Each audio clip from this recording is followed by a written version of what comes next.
Okay, I'm super excited. This is probably going to be the biggest Kickstarter pause we have yet. And I'm even more excited because we have a new logo. And we saved it to have one of the best guests on.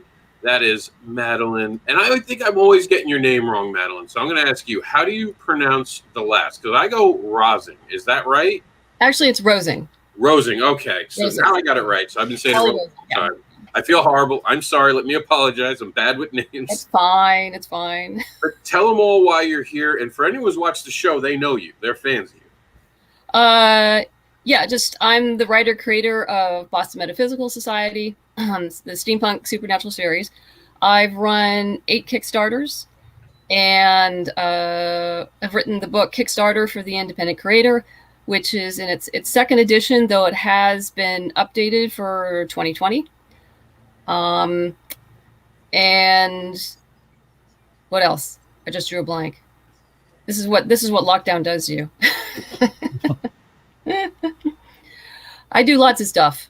Yeah, I've done consulting for Kickstarters. I just finished up one for actually a novel, consulting with a small press publishing company called the Hereafter Bites. Ended up being over 400% funded. They did really well. It's a very snarky, fun sci-fi novel. I'm very proud of them. They did it. I don't run other people's Kickstarters, but I just try to guide them in a path that will allow them to succeed. That sounds good. Of course, you're the author of what we always talk about on Amazon. Do you want to tell a little bit about that book? Kickstarter for the Independent Creator. I originally wrote that, I think, after my 3rd or 4th Kickstarter, because I saw a lot of really amazing projects doing the crash and burn on Kickstarter, and it was because they weren't ready. They hadn't done what I call the front loading or the pre-launch strategy to help them succeed. And so this is what I refer to as a field guide for crowdfunding. It's applicable for all creative projects, though most of the references are comic based. And yes, it's on Amazon in both print and ebook, and on all ebook platforms. And we also brought Luke Stone just to make sure nothing goes wrong this week. I'm a safe bet, right? What's going on, Luke? Not much. Just working on some art. And, speaking of Kickstarters and pausing, you could always feel free to just take a pause at some point and go over and look at my Kickstarter, Hybrids, the Sons of Gods, issues 1 through 5, the complete saga. It's got about 10, 11 days left on that. And we're a few backers away from 50. So I'd like to hit that 50 club this time. So check that out. And you can also find me at Facebook at Luke Stone Studios. Find me on Twitter at Luke Stone Studio. And if all else fails, go to the web and lukestonestudios.com. I want to thank you both for being here. You guys know the deal, but I'm going to just explain it to the audience who is watching. What is Kickstarter Pause? And I'm going to bring up the screen right now and show you guys, and then we're going to play our first video. Kickstarter Pause is, well, it's when the guests sit down to watch all the crowdfunding videos and what we are advocating for on our site. And when they decide that they have seen enough for one reason or another, they hit pause. But instead of just letting it go there, we have them explain why they hit pause, and they're going to tell the creators why or how they can improve their video, or maybe they're just going to say, I love the video so much I'd buy it, and I'm done. So we're going to see when everyone watches some of these amazing videos today.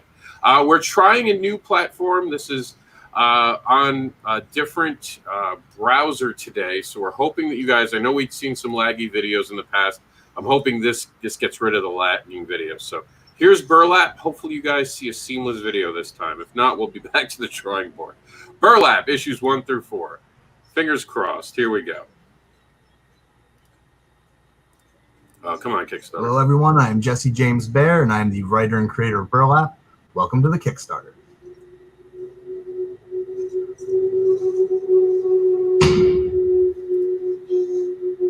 Oh, Madeleine, just say stop when you want me to stop. Luke knows that. Just say stop. Okay.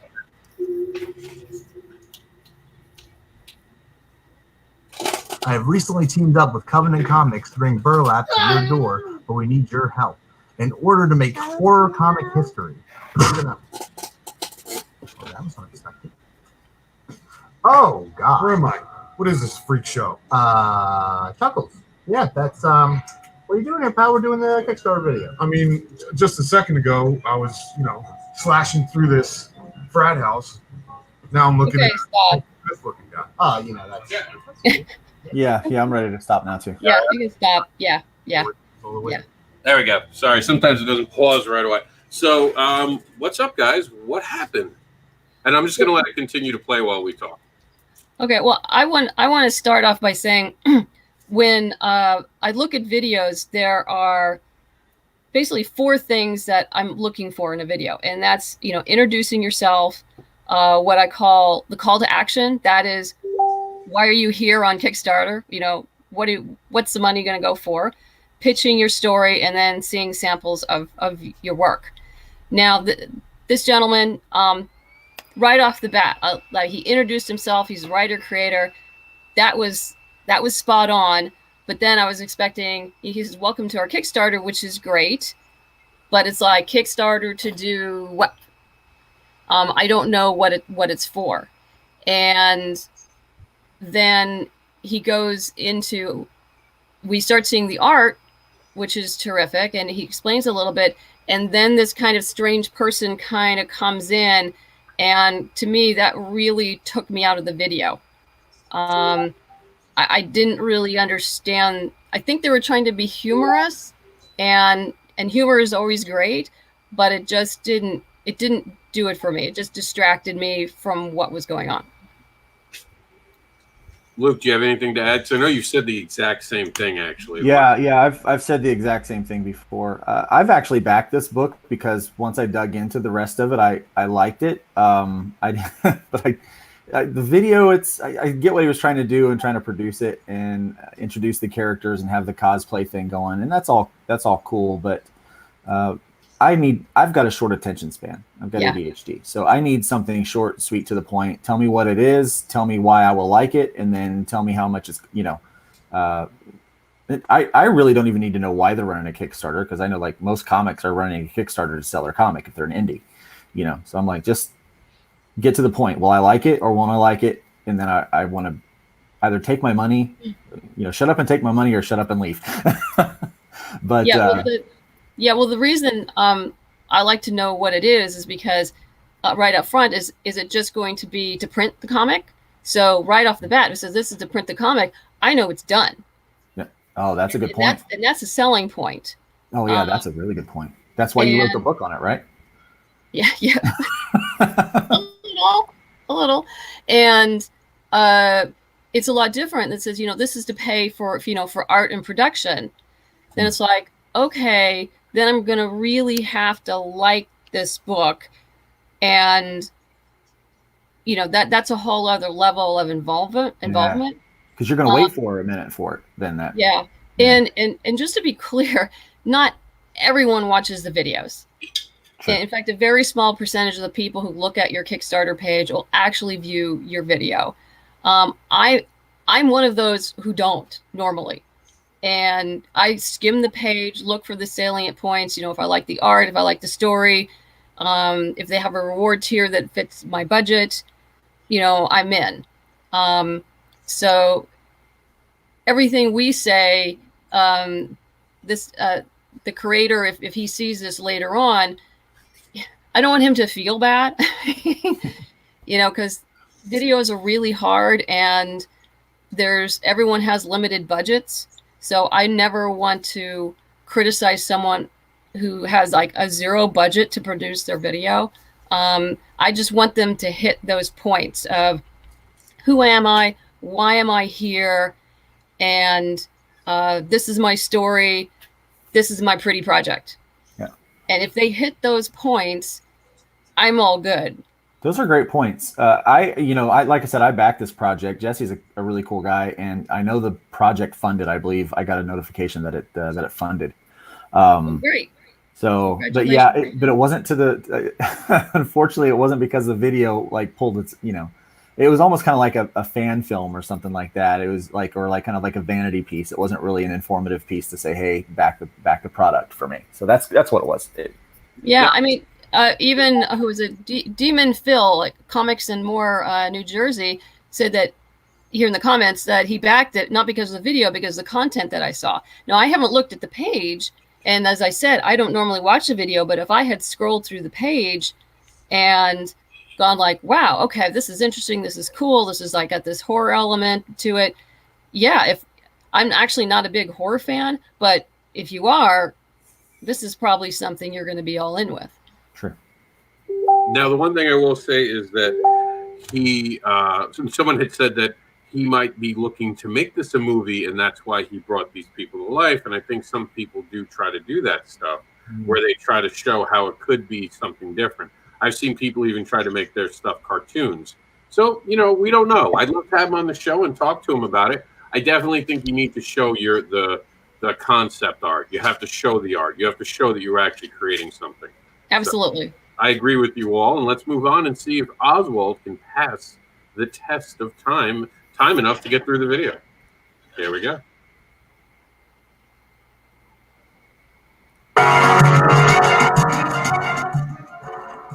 Hello everyone, this is JD Calderon, and today I'm here to tell you about the continuing adventures of Oswald as he travels through dream with Clyde.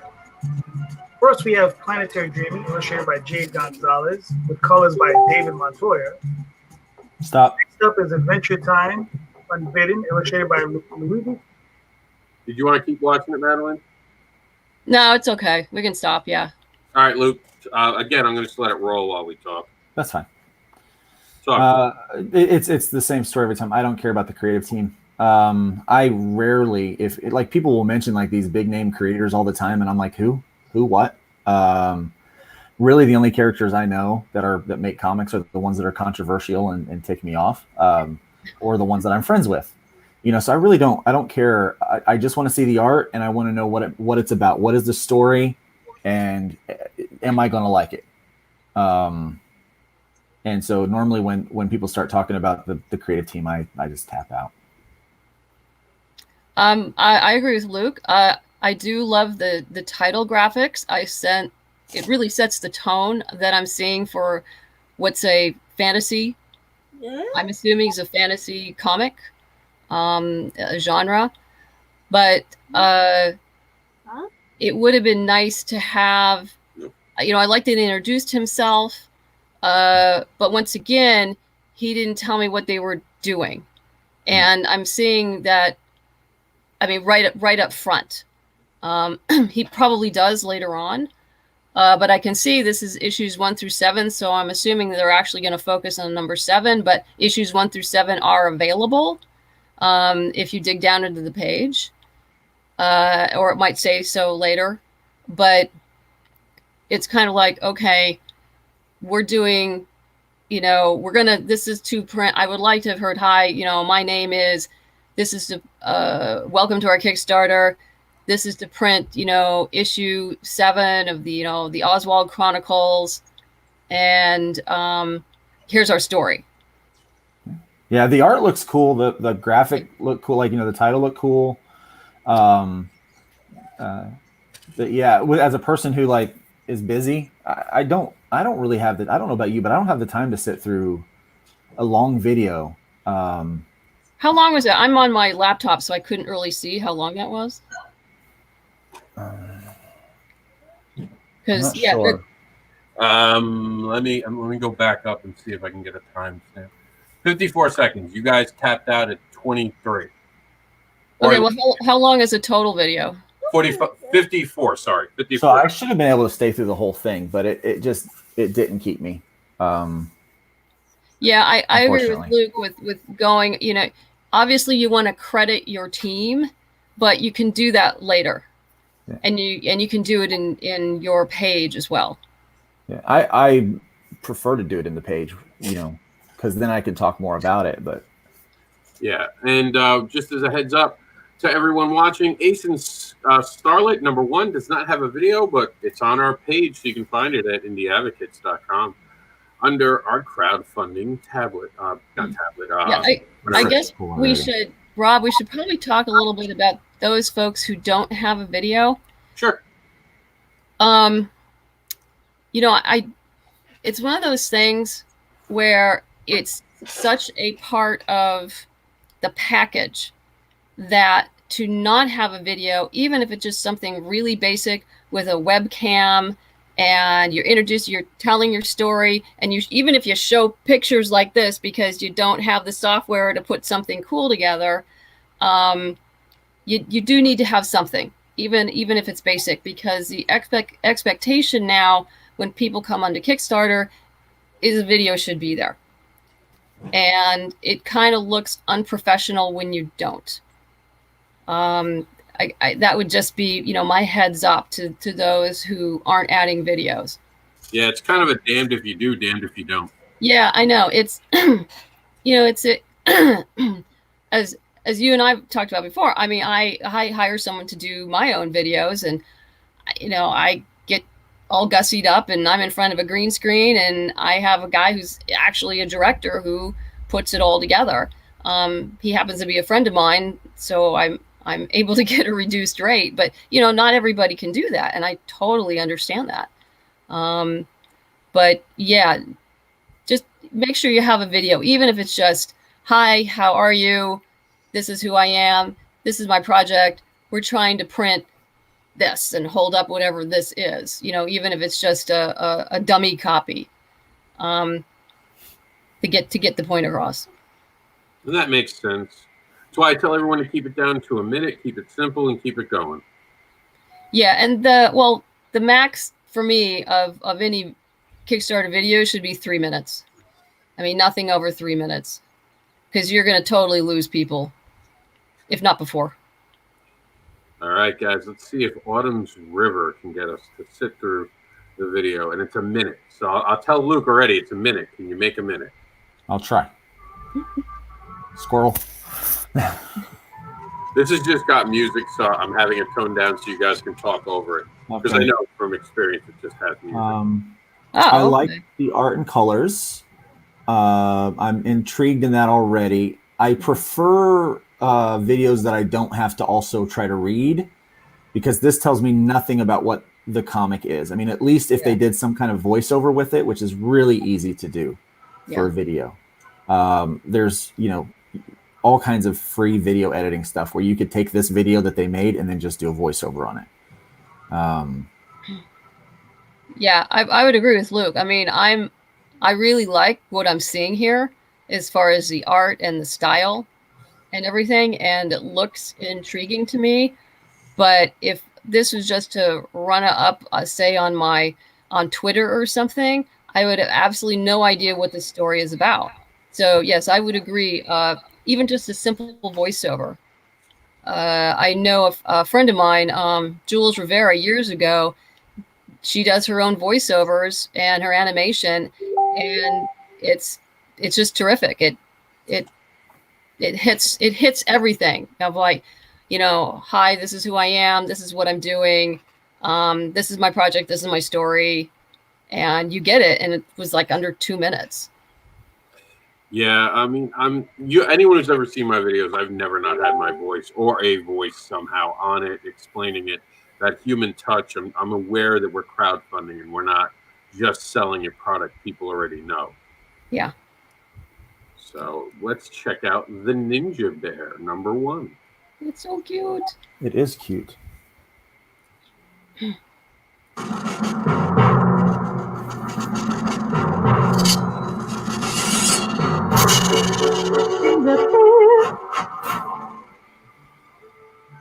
Ninja Bear tells the story of a little bear trained as a warrior on a journey to face the evil Black Mage and uncover what happened to his mentor.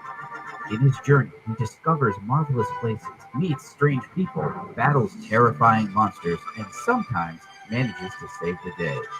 Inspired by folklore and mythology from around the world, as well as video games and cartoons, this series is packed with action, adventure, and comedy. Red Stylo Media is collecting 4 years' worth of Ninja Bear into one 80-page full-color volume. This collection will feature all the Ninja Bear comics so far, some of which have never been printed. Did you want to keep going, Madeleine? Yeah, I like to see the rest of it, yeah. before. Behind the pencil archives and fun activity pages, including a how to draw Ninja Bear tutorial. We are also offering lots of great Ninja Bear bonus merchandise exclusive to Okay, I can stop now. including window clips. Okay. Yeah. So, Luke, you started it. You said pause first. What do you got? Yeah, because I was like, shut up and take my money. I mean, at that point, I mean, they had me. They showed the art. They told me what the story was about. Didn't seem incredibly original, but it looks really cool and cute and something that I could share with my kids. When I saw that it was an 80-page book they were putting together, the project is already done basically. So Yeah. they've already got. They're just compiling it all together. At that point, I'm skipping the video and I'm going through and looking at the tiers, so I can look and see that they got phone cases if I want one of those. They don't need to really don't need to spotlight that too much, you know. I mean, I spotlight stuff like that in my videos too, but at that point I'm just going down and I'm looking for the tier that fits my budget, and I'm gonna back it because this looks really cute and really cool. I like it. Madeleine? Yeah, this is just adorable. Yeah, and they hit basically all the points, you know, not necessarily in the order I would do it, which is fine because they still hit the points. It doesn't matter. As long as they hit the points of, you know, who we are, who the story is, and this is what we're doing. And yeah, so they visually told us that, you know, it was done. And yeah, I would agree. I probably wouldn't have added all the additional stuff on there, but you know, that's also a personal preference if someone wants to do that. No big deal to me, but I think they did a good job. I smiled as soon as the animation at the beginning started. It was very cute. Yeah, I liked it. So yeah, they did a good job. Bang up job. And speaking of things that are missing, we're missing a video for Danny and Harry, the case of the missing trunk. We wish we had a video to show you guys. We just don't this week, maybe next week, and we'll check it out then. And then we have this controversial book right after it. That's Trace. The Sons of Gods. Let's check out the video. And it's made by some guy named Luke. He's got like the Force with him or something. I don't know. Hybrids, the Sons of God. And it doesn't play. I swear, it's not my fault. There we go. Starcross Comics presents Hybrids, the Sons of Gods. Trash Day, Part 5. All right, pause. No, I'm just kidding. The super exciting music that I have chosen, there's something you should be paying attention to. And that something is, I finished another comic. You might have heard of it. It's 23andMe meets Greek mythology meets ancient conspiracy theories meets Taken meets rad superheroes meets you clicking back this project. Okay, stop. 5 is the exciting conclusion to the first. All right, go for it, Madeleine. Let me have it. It's interesting because when I first look at it, not having read any of the page, I'm thinking this is, you know, a serious, heavy action thing going on, and then you get into it, and it's obviously tongue in cheek. You know, there's humor there's humor involved, which is great. But yeah, I would have liked to known, I guess, a little bit more upfront. Yeah, let me be honest with you, Matt. There's no humor in it. I just don't take myself seriously. I can't do a video and be serious. I tried so hard, but yeah. Okay, well then that's actually another issue because I'm getting the sense from watching the video that this whole series is tongue in cheek because of the way you present it. I'm thinking I'm watching a comedy. That's amazing feedback. Thank you. If only you knew someone with a deep voice who could narrate it for you. Well, you're going to be my next video. So. No, but seriously. But because when your voiceover was very, and the language you used was very comedic, but it doesn't fit the tone of your work. And so I'm thinking, oh, I'm going to be picking up this kind of fun tongue-in-cheek thing. And then it arrives at my door and it's actually this serious, you know, action adventure thing going on. And I'm going to be going like, what? So, yeah, I think your presentation has to fit the tone of your comic. That's great feedback. Thank you. Well, you know what I've said. You're not introducing your fan. You're not introducing yourself to new fans. I've told you this in the past. There's no But the thing is, you have to. That I would disagree with that. You have to be always introducing yourself to potential new fans. You don't know who is watching this. Yep, that's why. And whenever, I mean, after running 8 Kickstarters, I have to assume that whoever is looking at my Kickstarter page has no idea who I am and what this is.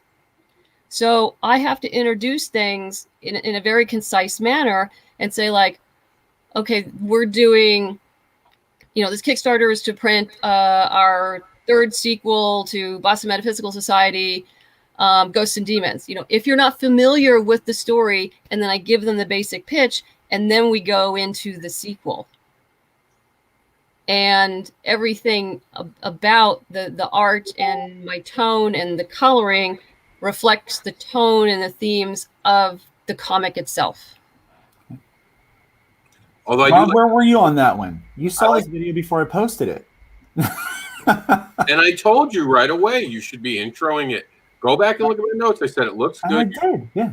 You have to intro the series. And I didn't think of the way Madeleine did, and that's because you're my friend. And honestly, when you're a friend, sometimes you don't see it. You have kid gloves on a little bit, and it's just human. I saw you being giggly, and that's just, I know you as giggly. So I never looked at it like Madeleine did as, hey, this might be the wrong tone for it. I did a video for Kickstarter, and I wanted to film something in Queens. I had Jax with me. I went where I grew up, and it was for my book that was about Barbara. And everyone said it looked like an Unsolved Mysteries thing. And in my mind, it was like, no, this is where I grew up. It matters. And it didn't. It didn't matter to anyone but me. And sometimes you forget that you're not making the video for something you think is cool. You need to draw in the audience. So that's great feedback from Matt. That's great feedback. And we'll keep that in mind for future. Okay. Dude, there's no time like the present. Redo it.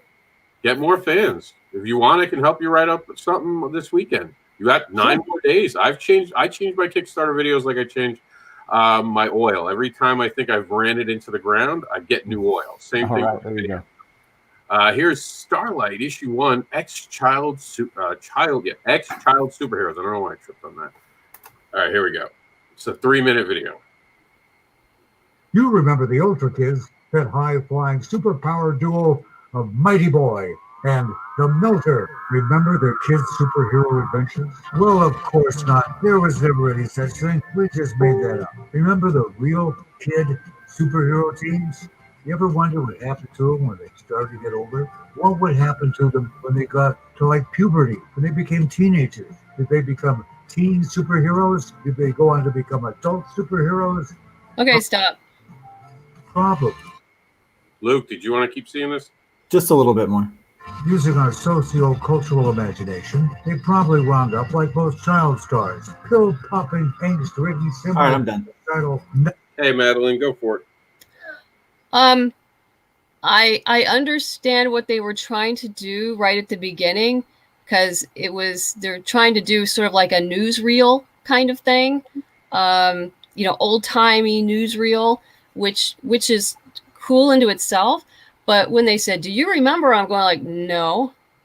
Should I? Why should I? And then I realized, okay, it's part of the intro to the story. And I guess for me, I would have cut that bit out and gone directly into, what happens to child superheroes when they grow up.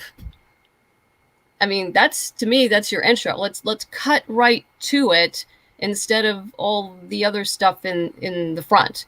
I mean, like I said, I do understand why they do it. It was kind of be cute. They're trying to set up this kind of newsreel-y thing, feel for it, and which is great. But they still could have incorporated that newsreel-y kind of theme within later, and then cut out the beginning part. I just think they could have made this a little more succinct, because it. Just looking at the title, I mean, the art looks good. It looks like it would be fun, to see how, ex-child superheroes go through puberty and, obnoxious teenage stage and all that other stuff. That would be a lot of fun. Now, here's one that everyone got confused by, Madeleine. Did you realize that this was an anthology with different creators having different stories? I had no idea. We only found that out because we were letting it play in the background when we were talking one day, and we suddenly saw all these different artists, and we're like, wait a minute, why are there all these artists? So they missed that right away. Yeah. Right away, they don't. Wow. Yeah, that needed to be right at the beginning. Welcome, and even calling it Starlight issue #1 is extremely misleading. Yeah, they should call it an anthology, and I don't like ex-child superheroes as kind of like the subheading of that. Maybe former child. They're missing the hyphen. Yeah, and the beginning of the video for me, it was, and I hope no one takes offense to this, but it almost had a real boomer feel to it, if you know what I mean. Like, remember when this happened, and remember, what would happen to those pesky kids? Probably something like that. I'm like, it just didn't. In looking at the content when you see the end of the video, like it just, the content of the beginning of that video, kind of like mine, doesn't really fit what the book really is, and I think that all comments go to Luke Stone. Luke Stone, not Rob Anderson with the boomer thing. That was not mine. Yeah, I mean, I wouldn't call it boomer because the whole newsreel thing is pre-boomer, quite frankly. That when you watch the any old World War II movies and they're sitting in the movie theater and they're watching the newsreel go by, I mean that's that's a long time ago. But yeah, there unfortunately some real, now that you tell me it's an anthology, it's the whole thing is really misleading. So yeah, I'm just confused as to why they approached it this way. The idea sounds really cool, and the art looks really good. And even at the thing for the Starlight, it only gives three names above there. So I imagine those are like the creative team. So it sounds very much like a single issue. But if it's an anthology, I just don't think it's packaged well for that. Yeah, and that's unfortunate because it sounds like it could be a lot of fun. Well, one thing that is fun is playing with gods, because that seems to be a theme in this week's edition. Here's Modern Godhood, a fantasy action one-shot comic. Come on, play that theme footage.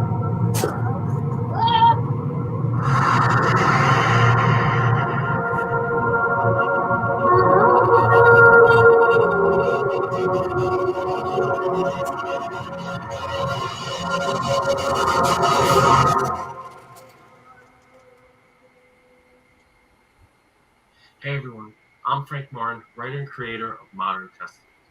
And I'm Braden Cox, the writer and creator of Reclaiming Godhood. Both of our series have a lot in common. They were both our first books and originally came out at the same time with the same publisher, but the similarities go deeper than that. Although they focus on different ancient mythologies, Modern Testament and Reclaiming Godhood are about bringing those mythologies into a modern society and seeing how those universal themes are still relevant today.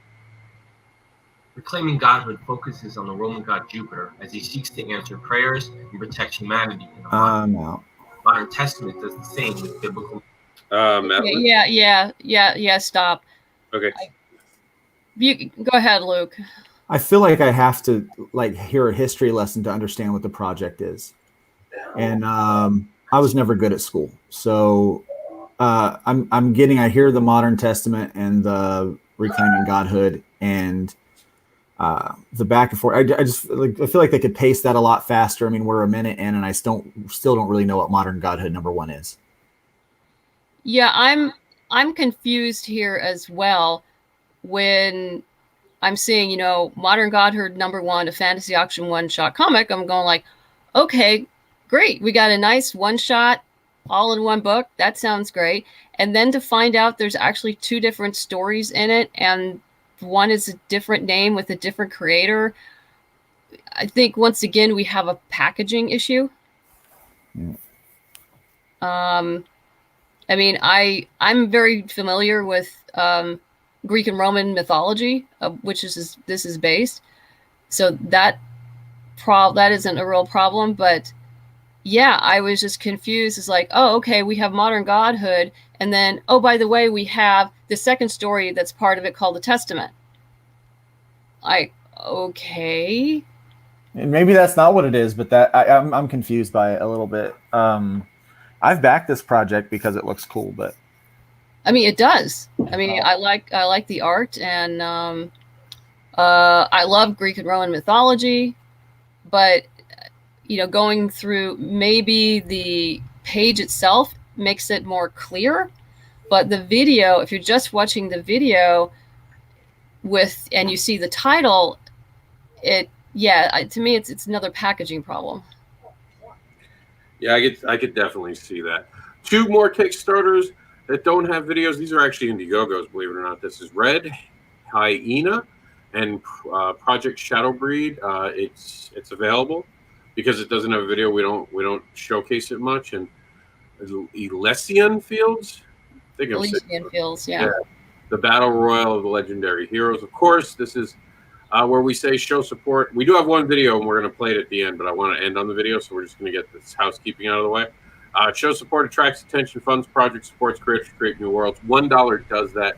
And you get the amazing Kickstarter for the Independent Creator, written by the one and only Madeleine Holly-Rosing. Okay.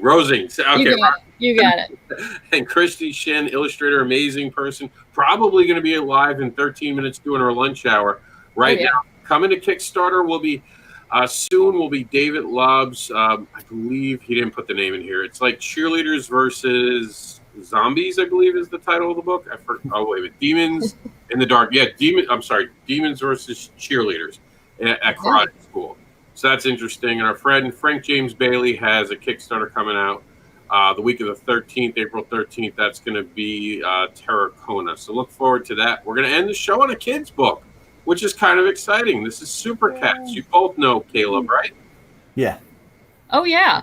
Yeah, so this is Caleb's Super Cats. This is a sequel. A lot of people are confused about that in the video when we first played it. This is a sequel. It's not the same book you're going to see in the video, just to get that out of the way. So here we go. See the video? See right there? That's not the same book. A couple people got confused about that. Not the audience, not the people playing the game, but the audience was asking me, if the book is done, why is he kickstarting it? All right, so here we go. And for the record, you can, what do they call it? Pre-order campaigns on Kickstarter, right? Well, if you're doing it to print, it's essentially a pre-order. Mm-hmm. So, yeah. All right, Caleb, take it away. Hi, I'm Caleb Toussaint. I'm the writer and creator of Super Cats Halloween. This is a really fun children's picture book and comic book with artwork by Angela Odling of the fantastic webtoon series Detached.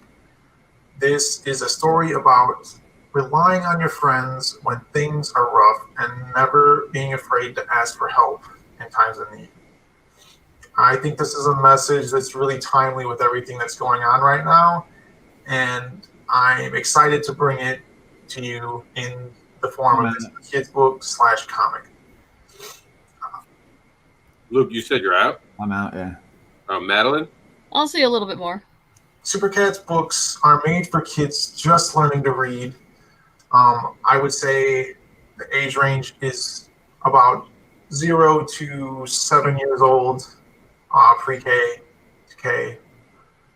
They're a fun, unique way to introduce kids to reading through comics. Okay, stop. And it's been proven that... Okay, go for it. You're the first one, Luke. I like this guy. I like his project. But he didn't seem real confident in what he was trying to say or try to communicate. He should have scripted it out and maybe tried to do something a little more lighthearted. And... there was real confidence, and you kind of feel like, he wasn't real confident about what he was saying, probably because it wasn't scripted, and he didn't know it maybe it's for this or that or whatever, and I feel like it could have been a more, a little punchier, and he could have said everything he needed. If he scripted it, could have said everything he needed to in probably 30, 40 seconds, show more of the art. I want to see more of the art. I don't need to see the creator's face most of the time. I want to see more of art and pictures of things, and so I like pictures. And I think kids do too. And really, you're not selling to the grown-ups here, even though you kind of are. You're really selling to the kids. And so a grown up is going to say, because I have kids, and so I'm going to say, hey, does this project look interesting to you? And based on that video, they're probably not going to be interested. But if I scroll down through the project, they're going to see it and they're going to be, oh yeah, that does look good. So show that in the video, because kids watch videos all the time. Yeah, I agree. I agree with Luke. I mean, this is an adorable project, and I love Angela's stuff. She's perfect for this project, absolutely perfect. But yeah, Caleb needs to practice, and he needs to bring more energy to it. And I know how hard that is, having done these many times myself, that it does take a lot of practice. And one of the tricks that I learned is that I bring more energy to the performance, so to speak, when I'm standing up, as opposed to sitting down. When I'm sitting and trying to do this, I just can't bring the energy I need to bring the excitement about the project. So maybe he should try this standing up and having the script in a way that's, right above the camera, and practice. You really have to practice these things. I do a lot of practice before I do my videos, because I am not a professional actress at all. And practice bringing energy to the performance, because energy is a feedback loop, and people are gonna, if you bring that energy and that confidence on the screen, they're gonna feel it. And I think that's essentially what Luke was saying. Yes, only much better stated than what I was saying. Like everybody else, we all make the videos based upon what we do. I hope everyone has learned something from today. You guys were great. You guys did an amazing job. I think you really gave some important feedback. And I like this show, and it makes me nervous to make my next Kickstarter video, because I keep learning all this stuff and it's all in my head. And I'm like, damn, you got to be Scorsese to get a win in this show. But there are a lot of things that we can learn from each other. And I do think that, like, last year we saw a lot of Kickstarter videos using copyrighted material, and this year they're just not. So I'm so happy to see the trends changing. We have a couple extra random minutes. What do you guys suggest to people during a pandemic? Do you kickstart, Madeleine? Is this the time to kickstart your project? That's tough. And just to very quickly address your copyright thing, as far as music, I use premiumbeat.com. It's only like $50 and you get the license and everything. So people who are looking for music, that's one place to start. And of course, there's a lot of other public domain things you can use. That's an aside. But to address your question, I'm not sure I would, but that's just me. I don't think there's anything wrong with starting one right now. There's not many projects going on Kickstarter, but people are also distracted, and also a lot of people are without work and not sure where the money's coming from.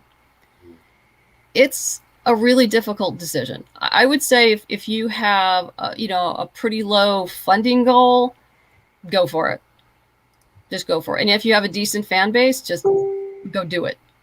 But you also have to balance that with how you are personally dealing with the lockdown. And can you deal with the additional stress of running a Kickstarter while being essentially locked in your home? And, you might be able to, depending on where you live, take walks or whatever, and obviously go to the grocery store. But, this weighs heavily on some people. So I just want them to take that into consideration of the added stress and how they will feel. All right, guys, we do have to end here. Luke, thank you for jumping on. But Madeleine, we're going to start with you. Tell us where they can find you, and then Luke will end the show with you. So, Madeleine, where can all these amazing people find you besides Amazon for that amazing book? You can find my website at bostonmetaphysicalsociety.com. I'm on Facebook, Boston Metaphysical Society Comic, Twitter, M. Holly-Rosing, Instagram, MC Holly, the numeral 1. And of course, the The trade paperback of the original 6-issue mini-series is available to pre-order at your local comic book store right now, or you can pick it up directly from SourcePoint Press at sourcepointpress.com. Hi, I'm Luke Stone. I can be found at lukestonestudios.com. You can also find me on Twitter at Luke Stone Studio or Facebook at Luke Stone Studios. I have a Kickstarter going right now, and so if you hop on any one of those things, you'll be able to find that. And if you wait till this evening, you'll probably find a new video up there too. Sorry, Luke. Hey, thank you. I thank everyone for being with us today. Join us in just a few minutes as we talk about Kickstarter fulfillment right here on our YouTube channel. Make sure to subscribe. This has been an amazing edition, a very informative one, in fact, of our Kickstarter pause. Stay tuned for next week's guest, announced probably Monday. Until then, we're going to be out of here. We'll see you next week with another amazing edition of Kickstarter Pause. Thank you both for being here. Thank you.